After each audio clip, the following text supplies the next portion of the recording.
Hi, good evening, and welcome to the daily Rambam Shir, 3 chapters per day. Last week, towards the end, we have started to introduce the 4 domains of Shabbat. It is very important to note that the tractate of Shabbos starts with a very interesting illustration of 2 people. One is inside the house, and another person that is being defined in the Talmud as the poor man is outside the house. And the Mishnah illustrates different scenarios where the interaction by transmitting object from inside to outside, from outside to inside, can be illustrated in 4 different ways. There is one way that will trigger a biblical liability. A biblical liability happens when a transmission from one domain to another domain takes place with akira, with uprooting the object, and hanacha, and resting the object in another domain. And this itself can happen in 2 ways. It can happen or the master, the wealthy man, transmits the item to the outside, or the opposite, the poor man that is outside brings it inside. Then there is another 2 illustration where only one fraction of the activity is taking place, or there is a possibility that uprooting of the object takes place from the inside, yet there is no resting of the object in the outside. It's being done by the poor man that is outside, or vice versa, that the poor man stretches his hand from outside, so he does only the akira, the uprooting, and yet the hanacha is being made by the person that is inside. And the obvious question that many of the commentators are presenting: how come the opening statement of such an important tractate in the Talmud that covers the most important day of our reality, the day of Shabbat, starts with this opening statement?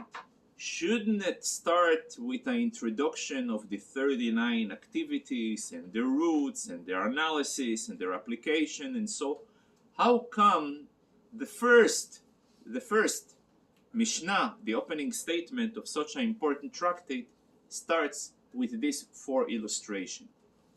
One of the answers out of many that are given to this question is in order to highlight the concept. Everybody heard that the way to hell is paved with good intention. Everybody is familiar with this statement. And here is a perfect echoing of this concept. Because what we're talking over here, there is an interaction between 2 people that they are busy, they are associated with the charitable activity. How else a person, the poor man, will find himself outside and the rich man inside if there is no interaction of the mitzvah of the highest value, the mitzvah of tzedakah, of charity, kindness? Comes the opening of the Masechet Shabbos to teach you, no matter how important your intentions are, no matter how important the activity you're already involved in, you must consider timing. If something right is being overriding something which is very wrong, not always at legit. So there is a whereabout way how to project this message. And this is one of the interpreters of the commentaries, the interpretation, how come the first opening statement of this Masechet starts with this 4 illustration. I'm introducing this idea since in the last few days we have covered different aspects of that particular activity of transmitting, carrying, stretching and moving object from one domain to another domain. So there is quite an interesting story that I would love to introduce before I am about to go into the nitty-gritty of the analysis, if not all the halachot, at least the primary principles and the guidelines that are associated with this halachot. Everybody heard about the genius of Rogachev. We have, I think, introduced once his wisdom, his wit, his sharpness. So there is a story, a real person who I personally knew. He was a Hasid, a disciple of the Lubavitcher Rebbe, the 6th Lubavitcher Rebbe. And he met him in the city of Leningrad. He was very pleased to see him. And he says, "What are you doing over here?" And he says, "I came to Leningrad to see the Rebbe." He turns to him and he says, "You came to Leningrad to see the Rebbe? Or you came to see the Rebbe in Leningrad?" He says, "What's the difference?" He says, "What are you talking about? There are 15 different differences throughout the Talmud if it is option 1 or option B." In other words, it is very important to have a clarity. What is your objective? What is your primary destination? What is your goal? What is your end? And what is your secondary? In other words, what is the mean? Each and every thing you do in life, each and every journey you do it, whether spiritual, whether material, financial, no matter what, social, it is important. I am introducing this story in order to really clarify via this story some of the complexities in the halachot of Shabbat. And I'm going to pinpoint a few linkages between this story and the actual halachot.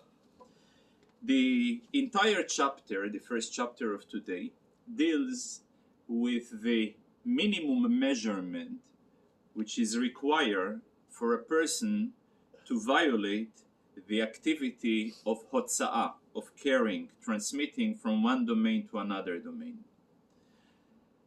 3 principles are guiding the definition if this transmission is qualified for the definition of moving an object from one domain to the other domain. Rule number 1, it needs to be the proper measurement. And the measurement will vary what is the object. Whether the object is food, whether the object is wood, whether the object is a smelling item, sometimes can be the same object. For example, grain can be taken for food consumption in order to taste. So then there is a measurement of at least 2 grains. Sometimes an individual takes grains in order to plant them. A different amount is required. Sometimes a person takes grain in order to be healed, a prescription of a doctor. So sometimes a person will take grain in order to ignite or use them as wood for a fire. So therefore, each and every item, and especially those items that they have multi-usages, the mind and the intention of the person makes the difference. And therefore, for example, there are certain items and certain purposes of taking the item that they have no minimum amount. In fact, the fraction amount, for example, an item that is made in order to smell, so even a tiny little bit that cannot really be measured will be already make the person liable for his activity. What's the measuring unit for smell? So that's exactly the point, that there is halachically, that there is not precisely, that there is no measuring unit, and therefore anything, any smallest object that is made for smell, a person will be liable. For example, when it comes to it, the general guidelines is grogeret, as we have said before, that grogeret is a size of a date. That's the general measurement that makes a person liable when it comes to the idea of food. But then there is even a further interesting guidelines that will make a difference. Whether a creative, whether a result, a meaningful result took place by the moving of the object from one room to the other room. And he gives an example. Certain items, when it goes, items that they are especially from corpse of an individual who died. So although generally the amount of measurement that makes a person contaminated by the tum'ah of met, it's generally a kezait of the flesh of the dead person. But let's say sometimes there is a scenario. Sometimes there is a scenario where there is exactly a kezais, a measurement of a olive, of a flesh of a dead person, and the person chopped from that kezais half an olive.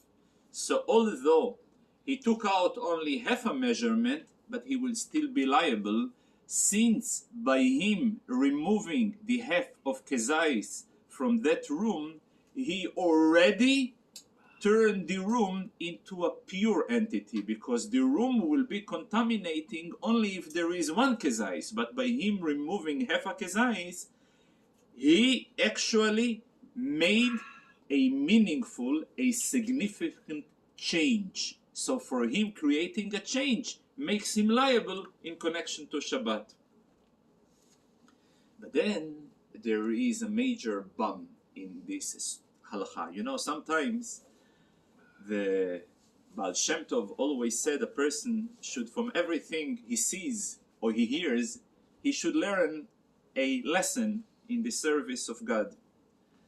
But sometimes I heard from the Rebbe, even when a person learns a halacha, he should also learn from a halacha a strong lesson in ethics, in being a more sensitive person, more godly person, more spiritual person.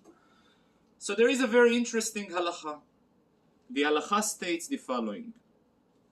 Let's say a person took out an item less than the minimum measurement that is required for him to be liable. Let's say, for example, an individual took a date. He took half a date. For half a date, he is not liable. But what happened? He put this half a date in a huge container. Huge container. The container, can you imagine? But this is the only container he found for the date. And he is moving the container, which is huge, from one domain to another domain. So the halacha states he will be exempt also for the container, because the entire container is only a secondary, it's inferior. There is always ikar and tafel, primary and inferior. So the primary object is by him the half a date. Half a date happens to be a lesser than minimum amount required to be liable for Shabbat. The entire huge container is only a vessel that is batel, annulled, servicing. He is only servicing the half a date. So since the entire function of the huge container is only a servicing function, he will be exempt from liability, although of course he's not allowed to rabbinically. But as far as liability, biblically, there is no liability. Here we're learning a very important lesson that stretches way beyond the narrow scope of this particular halacha. There is a rule that an individual that his circumstances in life are not allowing him to study more than one sentence of Torah per day. He's busy. So, if he really qualifies, it says that this individual fulfilled the obligation of Vehagita bo Yomam Valayla. You have learned in the Torah day and night. And the question, how is it possible that for 3, 5, 10 seconds a day of those psukim that he said will be considered as he learned the entire Torah day and night? One of the answers that were given is by introduction of that particular halacha. If a huge container happens to be the servicing vehicle for half of a date, he will be exempt when it comes to Shabbat, because it has no independent, important item, authority, importance on its own. It's all it is just servicing. Since he's servicing in this case, his entire activity, busyness and running from here, from there to here to there, is only to service this 30 seconds a day that he recites the Shema Yisrael, the Baruch Shem Kvod Malchut, whatever it should be. So by doing so, if his real intention per day is to take the entire day and service this 1 minute, for that reason it will be understood how come for a person is able to fulfill. And I gave only one example, but the idea is general concept in life where we don't know how God Almighty has the accounting system. Sometimes we see people seemingly they don't deserve to get what they get, both negatively and positively. So although again who we are to go and get into the accounting method of God, but it gives us an idea how little do we know at the moment that we are aware that there is always in every object that there is the primary and the secondary, the goal and the mean. And by having this in mind, will at least gonna make us easier to untangle some of the complexities that may bother us, may be on our shoulder. I thought it will be a very interesting story by introducing to that particular perek chapter that deals with all the measurements. And again, we're moving to the second object, and I will start also with a story. Because when it comes to Hilchot Shabbat, given the fact that they are so complex and there are so many details, and even if I'm going to go for 7 hours every day, I won't even touch the surface of them. So I decided I will just going to concentrate on a few selected stories that will find some commonality between some of the principles and the primary issues that guiding the Hilchot Shabbat. So I will start with a story. Everybody is concerned these days from the economy, from the crashing and the collapsing banking system. So I have a story about a banker. A banker comes to a tailor and he says, "Tailor, it's about time. I've been working in the bank for so. Gotta take care of myself. I'm looking like a schlepper. Please, you know how to make custom-made suit? Go make me a good suit." Measured him, took the right measurement, again, twice. He comes after a week. He puts the suit, he looks good. And then suddenly, he was about to put his hand into his pocket and he realized there is no pocket, not in his jacket, not in his pants. He screams at the tailor, "What did you do?" The tailor looks at him and says, "Didn't you tell me you are a banker? Aren't bankers putting their hands into other people's pockets?" I am using this story in order, again, to introduce the second chapter of today that deals about the connection or in the context of carrying on Shabbat from one domain or another domain, what is considered to be a garment, and again, what is may not consider to be a garment biblically. And then there is a third level. There is something that may be considered a garment biblically, but given